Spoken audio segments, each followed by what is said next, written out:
Mike was fixing his broken bike when he accidentally cut his hand, but the next second, something strange happened.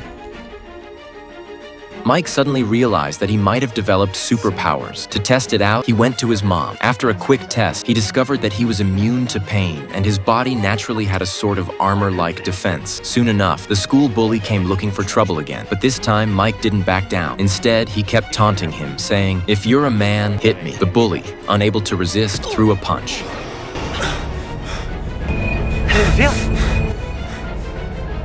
In the days that followed, Mike grew more confident. Not only did he win the affection of the girl of his dreams, but he also landed a great job. Seeing Mike's life turning around, the bully wasn't happy about it. He gathered a few friends, determined to teach Mike a lesson. But Mike wasn't afraid at all now. Seeing him so cocky, the school bully and his crew immediately tailed him in their car, planning to ram him into a cripple. Seeing the look of terror on Mike's face, they finally understood what fear felt like. Their playful mood grew stronger. The fat guy gritted his teeth, floored the gas pedal, and rammed straight into it.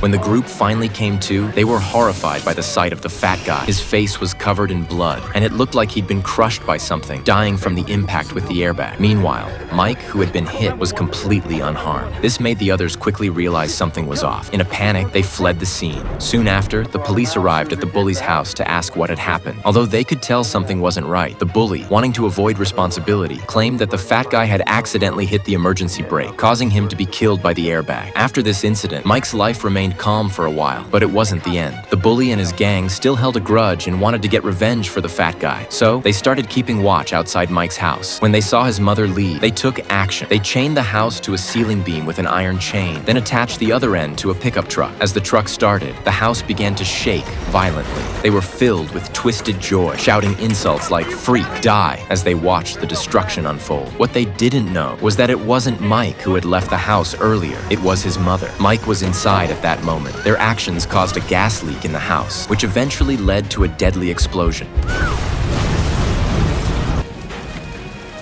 When Mike returned, he found his mother lifeless, without a pulse. Overcome with grief, he cried uncontrollably, vowing to take revenge. The next day, he went to the police. Through their investigation, they discovered that the fire had been intentionally set, not an accident. This fueled Mike's anger. After following the clues and confirming that the bully and his gang were behind it, he set his plan for revenge into motion.